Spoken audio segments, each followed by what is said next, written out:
So in today's video, we're talking about Ugly Kid Joe, new album, Rad Wings of Destiny, released on October 21st, 2022, through Napalm Records. So quick history of this band. So this band became very popular in the early 90s.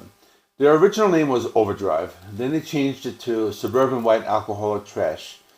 Afterwards, they changed it to Ugly Kid Joe. Now, the reason why they got that name is because they were scheduled to open for this band called Pretty Boy Floyd, and they wanted to kind of just do a parody of that name, Pretty Boy Floyd, so it would kind of like just like appear on the poster and just it would look funny. And well, what happened is Pretty Boy Floyd actually never played that show. They pulled out at the last minute, but Ugly Kid Joe decided to keep that name. So in the early '90s, they were a band. They mixed like they played heavy metal, but it was very like humorous. They remind me a lot of that band Scatterbrain, which they actually like opened for in one of their first tours. And this band, they were very influenced by Black Sabbath, so you're gonna hear a lot of that. They play a lot of those heavy riffs. They covered a lot of Black Sabbath, in the early days. And in this band, they had this logo. It's kind of like that Ugly Kid logo, which you're gonna see on their EP, as I show right here. That came out in 1991. And that had a big hit called Everything About You. So after that EP, they released America's Least Wanted. That was a really big album. So afterwards, they released a few albums. And, this band, they play metal. They were kind of like almost glam, almost heavy metal, but very like satirical and humorous. So, and they came out like during the grunge years. So they were kind of like right in that middle. But anyway, their other albums, they're all parodies. So you got America's Least Wanted, Menace to Sobriety, Motel California. Then they broke up. They took a long break. In 2015, they got back together. They released Uglier Than They Used to Be. And now, 2022, new album, Rad Wings of Destiny, which is a play on the Judas Priest album, Sad Wings of Destiny. Kind of strange, but this album doesn't really sound anything like Judas Priest, but they do make lots of references in the lyrics to like old music, 70s, and that is basically what you're going to get on this album. It's kind of like a tribute album.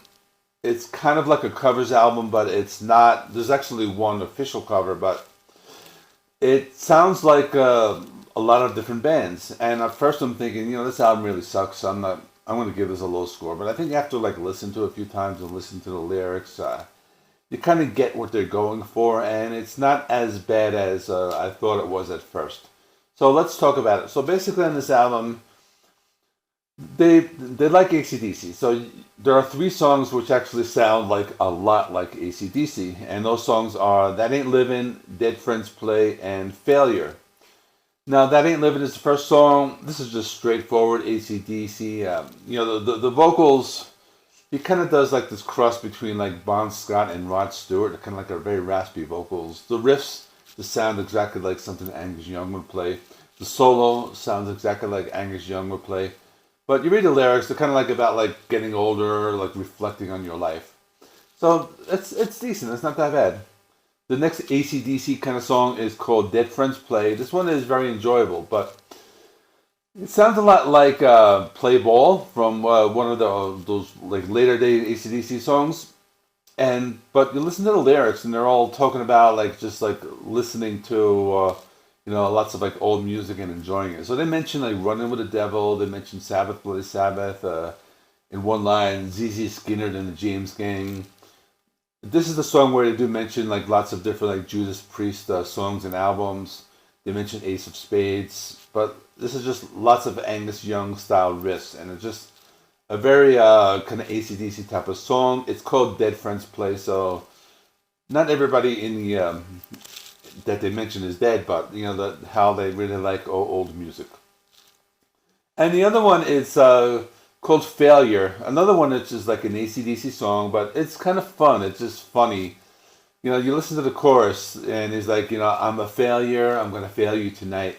So it sounds like something like AC/DC would write, but in like a self-depreciating tone, which kind of makes it like a parody. So It's a cool hard rock song. They also add in like some like psychedelic rock and or grunge in the breakdown. So that was pretty cool. They made like a little different. So hey, I like that song. I think it was pretty good. Now the other songs, they do like a lot of like grunge, like throwback to like the '90s. So there's a song called "Everything's Changing." This is just acoustic '90s grunge.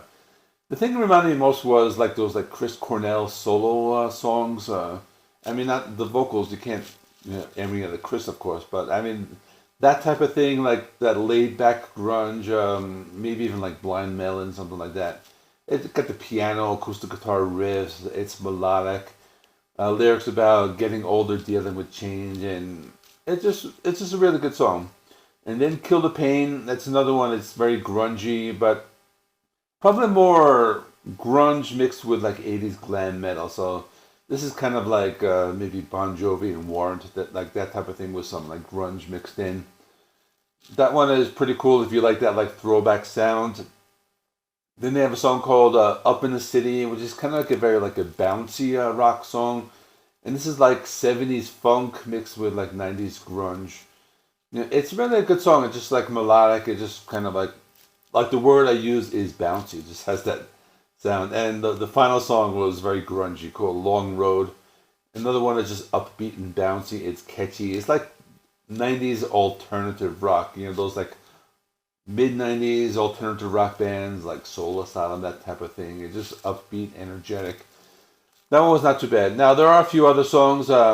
They got not like the other. That's the second song. That's just like a throwback to that '70s glam metal. They got those like hey hey hey backing vocals, and it's just catchy. It's not that bad. It's like classic rock. So that one's pretty cool.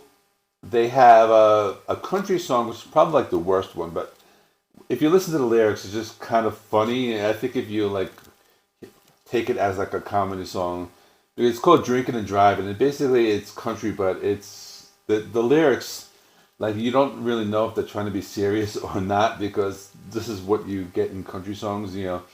They say drinking, driving, lying, cheating. It's a sad song about heartbreak, though, like slow ballads with piano.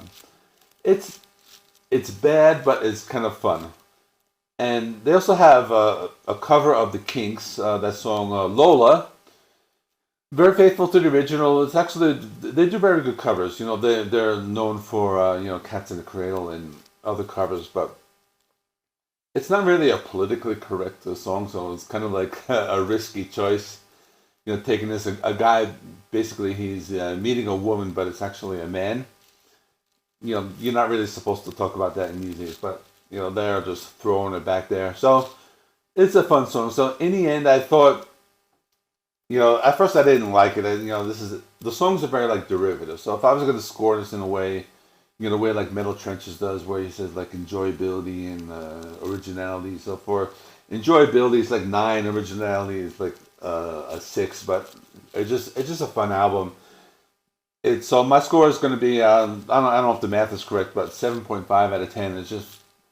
It's not as bad as you might think it is at first. It's just fun. I think if you listen to the lyrics, that kind of helps you enjoy it a little more. So that is all. Please remember, like, comment, subscribe.